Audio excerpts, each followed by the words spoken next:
आंध्र प्रदेश के सम्माननीय मुख्यमंत्री आदरणीय चंद्रबाबू नायडू जी, माननीय केंद्रीय मंत्री मेरे सहयोगी किंजरापू राजमोहन नायडू जी, आदरणीय भूपति राजू श्रीनिवास वर्मा जी, आदरणीय डॉक्टर चंद्रशेखर एमसानी जी, आंध्र प्रदेश के उप मुख्यमंत्री आदरणीय श्री के पवन कल्याण जी, हमारे PWD minister BC Janardhan Reddy ji, Satya Kumar Yadav ji, doctor Purandeswari ji, सभी सांसदगण, उपसभापति श्रीमती एम जकिया खातम, यहाँ उपस्थित हमारे पूर्व अध्यक्ष सोमवीरा राजू और इसके साथ सभी सम्माननीय सांसदगण, सभी विधायकगण और उपस्थित भाई और बहनों, सबसे पहले ई सभा को वच्चिना अंदर की नमस्कारमु।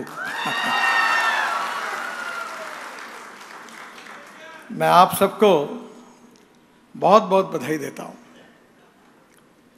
किसी भी देश में और किसी भी राज्य में विकास के लिए चार बातें बहुत जरूरी होती है: water, power, transport and communication.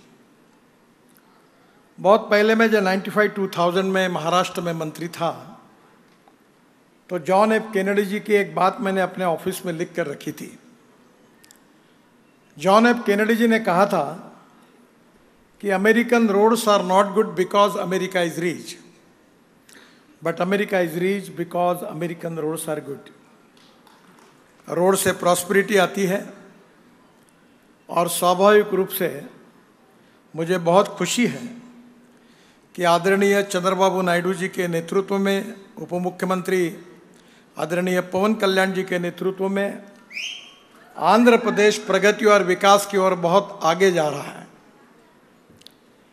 आगे जाने के लिए दो इम्पोर्टेंट चीज़ें बहुत आवश्यक है: the futuristic vision for development and futuristic vision, उसको डेवलपमेंट के साथ उसका इम्प्लीमेंटेशन कैसा करना, ये इम्पोर्टेंट है।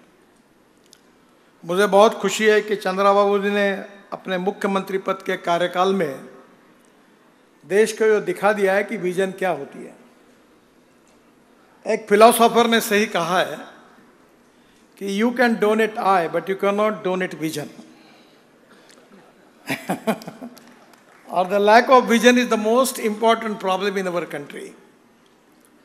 The vision for futuristic development and vision for futuristic innovations, that is very important. I always talking to the people the two important philosophies.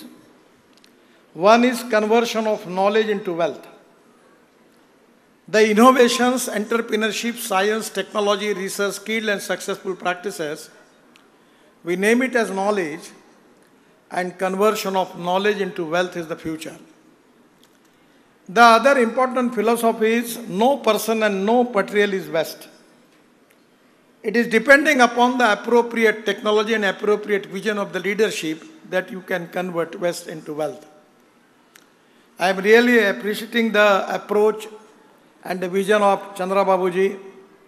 He always thinking for the future, and that is to be the basic thing which is very important for development of any country and for any state.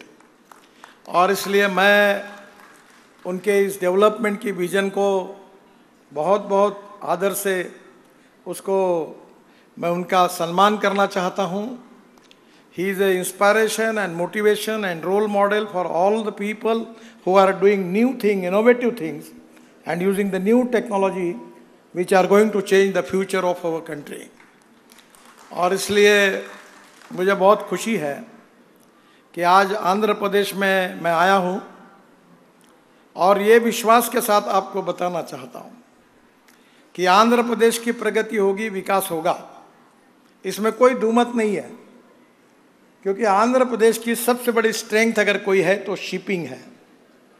मैं shipping का मंत्री था और मैंने उस समय 16 लाख करोड़ रुपए की योजना तैयार की थी, सागर माला। और आपको ताज्जुब होगा कि मेरे पास बजट था 900 करोड़ का। और पैसा नहीं था, पर जो योजना ऐसी बनी कि अभी तक 12 लाख करोड़ रुपए के काम पूरे हो गए। आपका विशाखापट्टनम पोर्ट मेरे पास था, और आज जो आपको समुद्र किनारा मिला हुआ है वो इतना अच्छा है कि अब जो 9-10 पोर्ट है वो डेवलप करने के लिए आपने जो प्रायोरिटी दी है, मुझे ये बताने की आवश्यकता नहीं है कि वर्ल्ड में किसी भी डेवलप कंट्री में आप जाइए, उसके डेवलपमेंट का अगर राज कोई है तो शिपिंग है, पोर्ट है, वो उसका सबसे डेवलपमेंट का राज है। अगर हम रोड से जाते हैं तो 8 रुपये खर्चा आता है, रेलवे से जाते हैं तो 6 रुपये खर्चा आता है, और अगर हम पानी से जाते हैं तो 1 रुपये खर्चा आता है। The logistic cost is very important in particularly international business for export and import. दुर्भाग्यवश हमारे देश की लॉजिस्टिक कॉस्ट 16% है और चाइना की 8% है, अमेरिका और यूरोपियन कंट्री की 12% है, और अभी कुछ ही दिन पहले, 2 महीने पहले, IIM कलकत्ता और IIT बेंगलोर और IIT खड़गपुर तीनों ने एक अध्ययन किया, और उन्होंने ये कहा है कि हमारे देश में रोड अच्छे बनने के कारण हमारी लॉजिस्टिक कॉस्ट 16% से 6% कम हुई है और 10% पे आई है। और मैं आपको विश्वास देना चाहता हूँ कि इस साल एंड ऑफ दिसंबर हमारी लॉजिस्टिक कॉस्ट सिंगल डिजिट में आएगी, 9% पे आएगी। ये मैं विश्वास के साथ बताना चाहता हूँ। अगर ये 9% पे आएगी तो हमारा एक्सपोर्ट 2 गुना बढ़ेगा, एम्प्लॉयमेंट पोटेंशियल बढ़ेगा। मैं ऑटोमोबाइल इंडस्ट्री का भी काम देखता हूँ।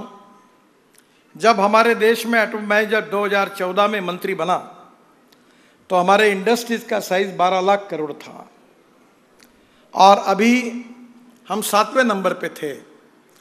पर 6 महीने पहले हमने जापान को पीछे डालकर अब हम 3रे नंबर पर आए हैं। पहले नंबर पर USA है, जिनके इंडस्ट्री का साइज है 78 लाख करोड़। दूसरे नंबर पर चाइना है, जिसका साइज है 49 लाख करोड़, और इंडिया जो है उसका साइज है 22 लाख करोड़। और अभी विशेष रूप से मुझे खुशी है कि हमारे जो 2 व्हीलर्स है, बजाज, TVS, हीरो, होंडा, ये 50% प्रोडक्शन एक्सपोर्ट करते हैं। और कुछ दिन पहले मर्सिडीज के चेयरमैन वर्ल्ड के मेरे पास आए थे, और उन्होंने मुझे कहा कि अब हम इलेक्ट्रिक मर्सिडीज ही केवल बनाएंगे। और मेरा प्रिय विषय है कि diversification of agriculture towards energy and power sector. मैं किसान हूँ, ज़्यादातर खेती में काम करता हूँ, 3 चीनी मिलें चलाता हूँ, 4, और मेरा यह सपना था कि हमारा देश का किसान अन्नदाता बनकर काम नहीं होगा।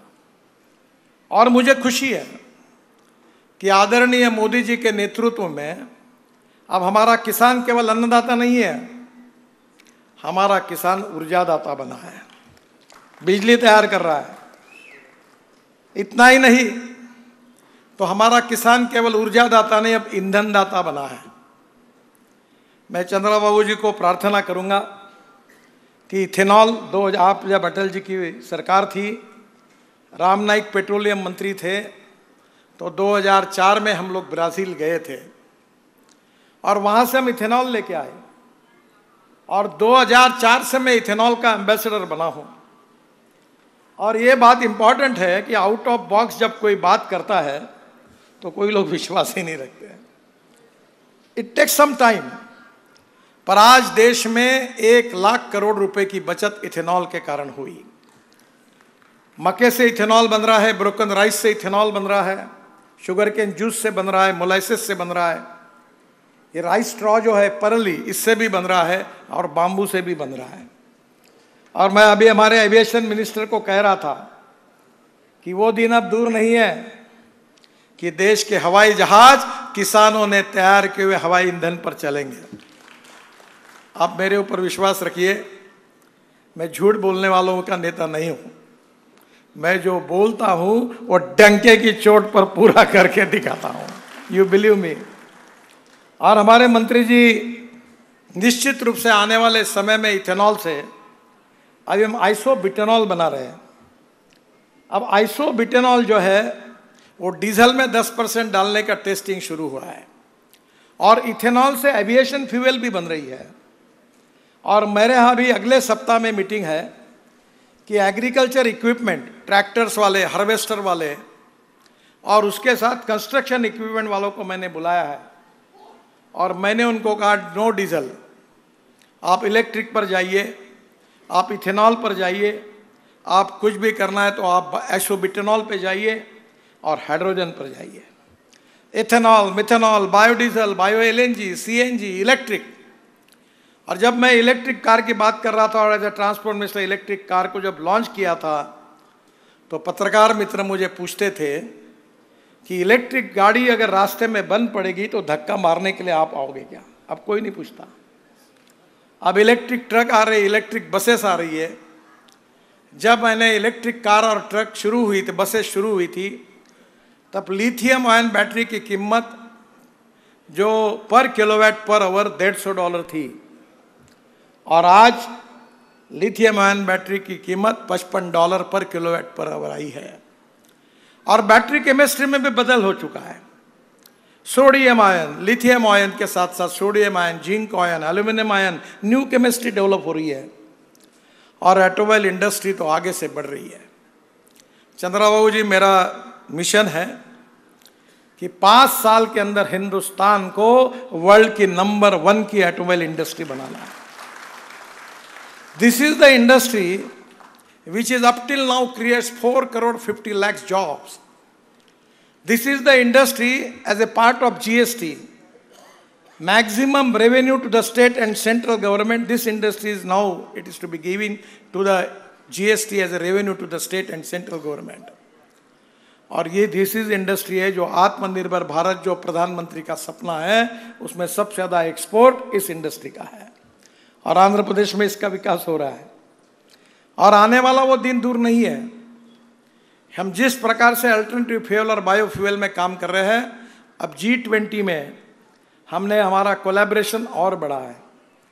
मैं अभी ब्राज़ील में गया था, वर्ल्ड के लोग आए थे और मैं किसान हूँ इसलिए मैं पीछे पड़ा था कि मुझे इथेनॉल पर चलने वाला फ्लेक्स इंजन का ट्रैक्टर चाहिए। लोग विश्वास नहीं रखते, मेरे पास हाइड्रोजन पर चलने वाली गाड़ी है टोयोटा की, उसका नाम है मिराई। मिराई जापानी वर्ड है, उसका मतलब है फ्यूचर। वो हाइड्रोजन पे चलती है। फिर मेरे पास 100% इथेनॉल पे चलने वाली गाड़ी है, वो भी टोयोटा की इनोवा है जो 60% बिजली तैयार करती है और 40% इथेनॉल पे चलती है और जिसके कारण पेट्रोल की तुलना में जितना एवरेज मिलता है तो पेट्रोल की कीमत 25 रुपये लीटर आती है। Import substitute, cost effective, pollution free और इंडिजिनस। और इसलिए पूरे वर्ल्ड में अल्टरनेटिव और बायोफ्यूल पे हमारे जो वाहन होंगे ये वर्ल्ड में जाएंगे और आंध्र प्रदेश में भी इसमें काफ़ी काम हो रहा है। मुझे विश्वास है कि हमारे देश के रोड नेटवर्क के बारे में बहुत कुछ बोलने लायक है। मैं बहुत कुछ, मेरे पास नोट्स पड़ी पर मैं ज़्यादा कुछ बोल के समय खराब नहीं करूँगा। मैं 2.5 लाख करोड़ के काम ऑलरेडी आंध्र प्रदेश में कर रहा हूँ और आज हमारी मीटिंग हुई। निश्चित रूप से इस साल के फाइनेंशियल ईयर को एंड करने के पहले हम 1 लाख करोड़ के नए काम आंध्र प्रदेश में शुरू करेंगे और मैं विश्वास दिलाना चाहता हूं कि आंध्र प्रदेश का रोड इंफ्रास्ट्रक्चर 2 साल के अंदर अमेरिका के बराबर होगा, ये मैं आपको विश्वास देना चाहता हूं। जो रोड अच्छे बन रहे हैं, जो फ्यूल में बदलाव आ रहा है, जो किसान हमारी ऊर्जा तैयार कर रहा है, वो अन्नदाता नहीं, ईंधन दाता नहीं, ऊर्जा दाता नहीं, अब बिटुमिन भी बन रहा है। आपका जो राइस स्ट्रॉ है उससे हमने बिटुमिन बनाया और नागपुर जबलपुर नेशनल हाईवे पे 1 किलोमीटर रोड, ये जो आप परली को क्या कहते हैं, राइस स्ट्रॉ को क्या कहते हैं आप? परली कहते हैं, पैडी। अब उससे हमने बिटुमिन बनाया और 1 किलोमीटर रोड वो बिटुमिन यूज किया नागपुर जबलपुर रोड पर। सेंट्रल रिसर्च और ऑर्गेनाइजेशन गवर्नमेंट की संस्था है, और प्राज दोनों ने बनाया और सर्टिफाई किया कि this road prove to be better than petroleum bitumen. तो हमारा किसान बिटुमिन दाता भी बन गया। अब हमारा किसान हवाई ईंधन दाता भी बनने वाला है। हमने पानीपत में प्रोजेक्ट शुरू किया है, जो परली है, पैडी का जो राइस स्ट्रॉ है, उससे 1 lakh litre ethanol, 150 tonne bio bitumen और करीब 78,000 ton per year sustainable aviation fuel हमारे हवाई जहाज उसके ऊपर चलेंगे। वो दिन अब दूर नहीं है। इंपोर्ट को कम करना और एक्सपोर्ट को बढ़ाना, रोजगार को निर्माण करना और ग्रोथ रेट को बढ़ाना, ये हमारे सामने सबसे महत्वपूर्ण बात है। मुझे बहुत खुशी है कि आंध्र प्रदेश सभी बातों में आगे निकल रहा है। अगर लीडरशिप अच्छी होंगी और सरकार अच्छी होगी तो ये सही में डबल इंजन की सरकार है। मुझे याद है कि जब मैं वाटर रिसोर्स मंत्री था तो 3-4 बार विजयवाड़ा आया था और हेलीकॉप्टर में बैठकर मैं पोलावरम पर गया था। बाबू मेरे साथ थे और मुझे बड़ा दुख होता था कि 1400 टीएमसी पानी गोदावरी का समुद्र में जा रहा है। उस समय बहुत झगड़े चलते थे राज्य में, 23 झगड़े चलते थे। मैं सब मुख्यमंत्रियों को झगड़े करने वाले बुलाता था, बोला दरवाजा बंद करो, और जब तक झगड़ा नहीं निपटाएंगे मैं दरवाजे नहीं खोलूंगा। तो 14 झगड़े में नहीं निपटा है। पंजाब, हरियाणा, उत्तर प्रदेश, राजस्थान, हिमाचल, उत्तराखंड, बहुत निपट गया। पर उस समय मैंने एक योजना तैयार की थी, और आज थोड़ा सा आप फिर से उसको जरूर करिए, क्योंकि मैं किसान हूँ और पानी से क्या हो सकता है मैं समझ सकता हूँ। मैं ऑर्गेनिक फार्मिंग भी कर, मेरी पत्नी खेती देखती है। मेरा 1-1 किलो का ओनियन हुआ ऑर्गेनिक। मैं गन्ना लगाता हूँ। ऑरेंज में अभी किसानों को लेकर स्पेन गया था, इसराइल गया था। अभी एआई इन एग्रीकल्चर पे मैं काम कर रहा हूँ, माइक्रोसॉफ्ट और गूगल के साथ, अमेरिकन सैटेलाइट का उपयोग करके। हमारे गांव गरीब मजदूर किसान का कल्याण करना चाहिए, और इसलिए आने वाले समय में मुझे विश्वास है कि पानी हमारी सबसे बड़ी समस्या है। अगर किसान को पानी मिल जाएगा तो देश का एग्रीकल्चर ग्रोथ रेट केवल 12% है। हमारे जीडीपी ग्रोथ में एग्रीकल्चर का कंट्रीब्यूशन 12% है, और हमारी मैन्युफैक्चरिंग सेक्टर का 22% है, और सर्विस सेक्टर का 54 से 56% है। जिस दिन एग्रीकल्चर का कंट्रीब्यूशन 22% होगा, उस दिन हिंदुस्तान की तस्वीर बदलेगी, और जो मोदी जी हम कह रहे हैं हम सबको, वो आत्मनिर्भर भारत बनेगा। गांव गरीब मजदूर किसान का कल्याण होना चाहिए। और मुझे खुशी है कि मक्के से इथेनॉल बनना शुरू हुआ, तब फूड वर्सेस फ्यूल, हमारे देश में बड़े बड़े विद्वान लोग हैं, बड़ा झगड़ा चला। मैं कैबिनेट में बड़ा आग्रह किया, मैंने कहा नहीं करना ही चाहिए। बहुत चर्चाएं हुई, सरकार ने परमिशन दी। तब कॉर्न की कीमत 1200 रुपये क्विंटल थी, 1200 रुपये क्विंटल। और जैसे हमने इथेनॉल शुरू किया तो आज कॉर्न की कीमत 2600 रुपये क्विंटल हुई। किसानों को अच्छा भाव मिला। जो 1800 रुपये क्विंटल की एमएसपी थी, आज उनको 2400 रुपये मिल रहा है। और पंजाब, उत्तर प्रदेश, बिहार, कॉर्न 3 गुना लग गया। मुझे लगता है यही देश की प्रगति और विकास के लिए आवश्यक है। रोड इंफ्रास्ट्रक्चर अच्छा बनाना, ये जिम्मेदारी प्रधानमंत्री जी ने मुझे दी है। मैं इंजीनियर नहीं हूँ, बहुत विद्वान भी नहीं हूँ, पर मुझे योगायोग से 13 डॉक्टरेट मिली, डीलिट मिली। उसमें से 6 डॉक्टरेट जो मेरी है वो एग्रीकल्चर साइंस में है। और मैं किसानों के लिए काम करना चाहता हूँ, क्योंकि मेरे क्षेत्र में, विदर्भ में 10,000 किसानों ने आत्महत्या की है। मैं चाहता हूँ कि तस्वीर को बदले, और जिस प्रकार से अगर ये जो गोदावरी का 1300 टीएमसी पानी ये जो समुद्र में जा रहा, तो मैंने छत्तीसगढ़ और उड़ीसा के मुख्यमंत्रियों को बुलाया था। मतलब तुम ये खराब पानी जा रहा है, ये तुम क्यों उसको रोक रहे हो? अगर यही पानी गोदावरी का अगर कृष्णा में, कृष्णा का पेन्नार में और पेन्नार का कावेरी में जाएगा, तो टेल एंड ऑफ तमिलनाडु वहां तक पानी पहुंच सकता है। उस समय के मुख्यमंत्री को बताकर मैंने बोला, क्यों कर्नाटक से झगड़ा करते हो? इस देश में पानी की कमी नहीं है, पानी के नियोजन की कमी है। और water, power, transport and communication, इसमें जिस प्रकार से अब आंध्र प्रदेश विकास कर रहा है, तो मुझे नहीं लगता कि आप बहुत जल्दी नंबर 1, 2 पर पहुंचेंगे। 2014 में एनएचए की लंबाई 4000 किलोमीटर थी। मोदी जी प्रधानमंत्री बने और मैं इस विभाग का मंत्री बना, आज 8700 किलोमीटर है। 120% इंक्रीज हुआ है 10 साल में, 120%। 26 जिलों में से 3 आकांक्षी जिले, सबको एनएचए से जोड़ा गया है। करीब 2.5 से 3 लाख करोड़ के काम कुछ पूरे हुए, कुछ चल रहे, कुछ होने वाले अभी।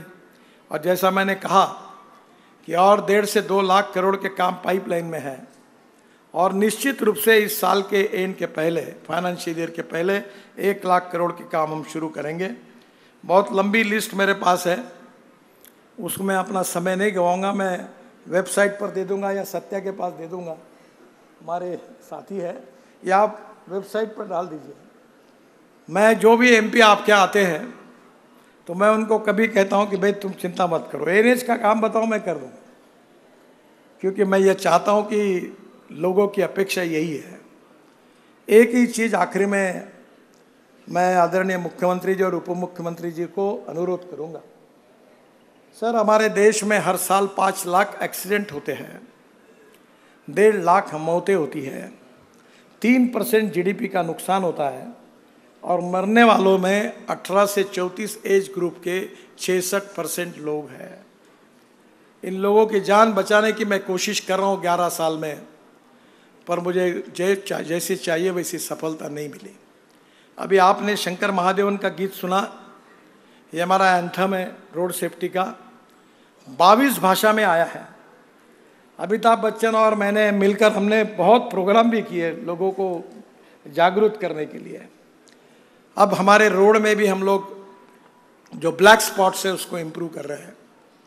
आंध्र प्रदेश में भी एक्सीडेंट की संख्या थोड़ी ज़्यादा है।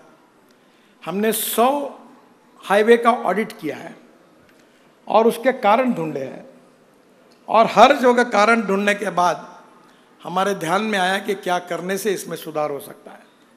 मैं आंध्र प्रदेश का भी रिपोर्ट माननीय मुख्यमंत्री जी के पास भेजूंगा।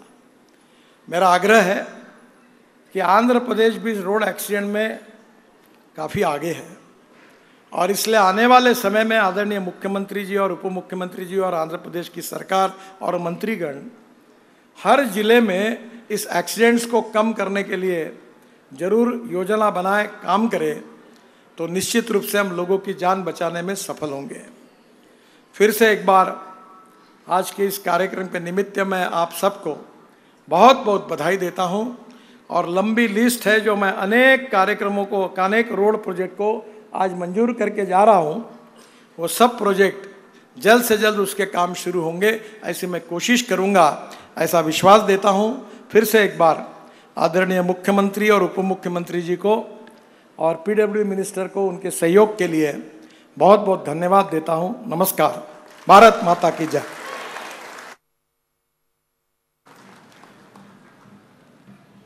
धन्यवाद। आपके नेतृत्व में सिर्फ रोड बने हैं, अभी हमारा आंध्र प्रदेश का डॉक भी बनेगा। Thank you very much.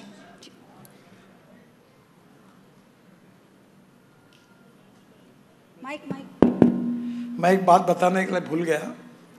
हम हाइड्रोजन ट्रायल के लिए 10 रूट पर काम कर रहे हैं। Tata motor, IOCL, Reliance, NTPC, Ashok Leyland, HPCL, BPCL, Volvo, NERT, और उसमें से हमने आंध्र प्रदेश में ये जो विशाखापट्टनम से बय्यावरम ये प्रोजेक्ट लिया है, वॉल्वो को दिया है। 700 बार पर हाइड्रोजन मिलने वाला है, और ये 10 प्रोजेक्ट में अब टाटा ने हाइड्रोजन फ्यूल सेल का ट्रक लॉन्च किया, जिसका मैंने इनॉग्रेशन किया है, और IC इंजन डीजल और पेट्रोल का, उसमें भी हाइड्रोजन डाल के गाड़ियाँ चल रही है। मैं चंद्रा बाबू जी को विशेष रूप से अनुरोध करूंगा कि ये हाइड्रोजन ये भविष्य है, और आप वैसे ही आप उसमें अच्छा काम कर रहे हैं। थोड़ा ये प्रोजेक्ट के आधार पर आप हाइड्रोजन का बढ़ाने के लिए भी मदद करिए। मैं कंस्ट्रक्शन इक्विपमेंट और एग्रीकल्चर इक्विपमेंट वालों के पीछे लगा हूँ। अभी जॉन डियर ने इथेनॉल के ऊपर का ट्रैक्टर तैयार किया है। मेरे पास CNG पर चलने वाला ट्रैक्टर है। आंध्र प्रदेश में अगर ये आएगा तो किसानों का 1 लाख रुपए एक ट्रैक्टर के पीछे साल का बचेगा। और हाइड्रोजन आएगा तो और कम होगा। तो मुझे लगता है कि ग्रीन हाइड्रोजन मिशन में भी वो जरूर सहयोग करे, यही अनुरोध करता हूँ।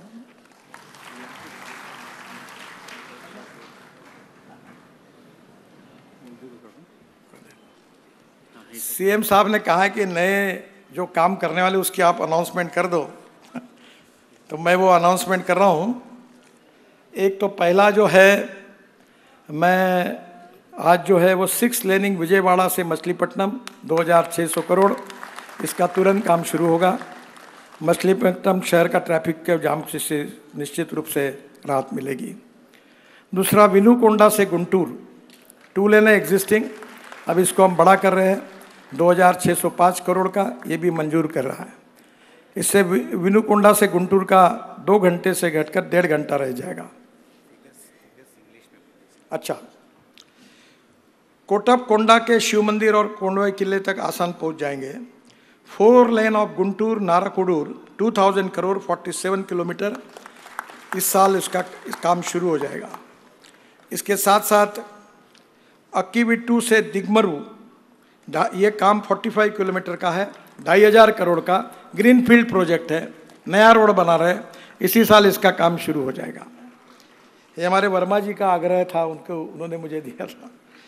बाद में 4 लेनिंग पेडाना से लक्ष्मीपुरम 4200 करोड़, इसी साल 118 किलोमीटर, ये भी हम लोग तुरंत सैंक्शन करके इसी साल इसका काम शुरू करेंगे। बाद में बुग्गा काइपा गिडलूर 4200 करोड़ का 135 किलोमीटर, इसी साल इसका काम शुरू हो जाएगा। 4 laning of Mudunur Kadapa 1182 crore 48 kilometre, ये भी इसी साल शुरू हो जाएगा। इसके साथ हैदराबाद विजयवाड़ा 6 लेनिंग जो है, इसका काम हमने शुरू किया है। इसमें बहुत एक्सीडेंट होते हैं और ये रोड पर 50,000 पीसीयूस ट्रैफिक है, ये पूरा करेंगे। इसमें हम लोग अंबारुपेटा रथावरम और काचावरम से वेस्ट इब्राहिमपट्टनम यहाँ बाईपास भी बना रहे हैं। इससे हैदराबाद से विजयवाड़ा 5 घंटे का समय 2.5 घंटे में आएगा। पर इसके साथ साथ ये बहुत पीसीयूज है, आज मैं वहाँ मीटिंग में बताने के लिए भूल गया, पर मैंने अधिकारियों को आदेश दिया है कि हैदराबाद से विजयवाड़ा नया ग्रीन एक्सप्रेस हाईवे हम बनाएंगे और 2 घंटे में आपका होगा। विजयवाड़ा से हैदराबाद 2 घंटे में आप जाएंगे। उस ग्रीन एक्सप्रेस हाईवे का डीपीआर बनाने की भी सूचना मैंने डिपार्टमेंट को की है। बाकी और भी प्रोजेक्ट है, निश्चित रूप से आंध्र प्रदेश के विकास में जैसे मुख्यमंत्री मार्गदर्शन करते, आप सब लोग मांग करते हैं, मैं पॉजिटिवली प्रयास करूँगा।